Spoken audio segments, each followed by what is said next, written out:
तो सीएम किसान योजना को नहीं आसिला गोटे बड़ अपडेट। सीएम किसान योजना रे नूतन हिताधिकारी मैंने यही तारीख जाए करेंगे आवेदन। तो नहीं कौन रही संपूर्ण अपडेट आसतु जाना भिडियो माध्यम चलते भिडियो स्टार्ट करा। पूर्व जब आप चैनल को नुआ देखते हैं चैनल को एवं सब्सक्राइब करूँ एमती नुआ नुआ इनफर्मेटिव भिडियो देखा।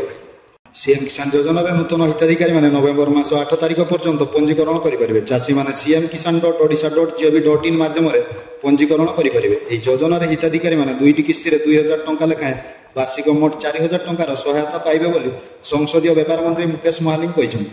नुआखाई अवसर में संबलपुर ठारे सीएम किसान सहायता योजना शुभारंभ कर सरकार। यह मुख्यमंत्री पीएम किसान योजना स्वतंत्र अभियान सीएम किसान पोर्टाल और कृषक ओडिशा यूनिफाइड पोर्टाल उन्मोचन कर सीएम किसान योजना रवि ऋतु में 925 कोटी अधिक टंका विनियोग माध्यम राज्यर 45,57,733 जन क्षुद्र और नाममात्र चाषी एवं 39,303 भूमिहीन कृषि परिवार यह माध्यम उपकृत हेबे। सीएम किसान रही सहायता राशि उभय खरीफ और रवि ऋतु में 2टी किस्ती समुदाय 4000 टंका प्रदान करा जिवो। सेहीपरि सीएम किसान योजना समस्त योग्य हिताधिकारी पिला वैषयिक उच्च शिक्षा निमंते कृषि विद्यानिधि योजना 2 लाख टंका छात्रवृत्तिर व्यवस्था करा जायछि।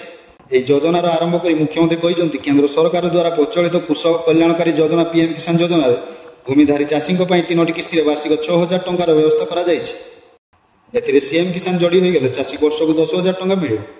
योजनार हिताधिकारी चयन प्रक्रिया कार्य को 2 मास वृद्धि कर नवेम्बर 8 तारीख पर्यंत राज्यर समस्त ब्लॉक में स्वतंत्र कार्यक्रम अनुष्ठित हो। यह समय नाम पंजीकरण अन्य जरूरी कार्य कृषक मैंने जनसेवा केन्द्र माध्यम निखुल भाव में संपादन करेंगे।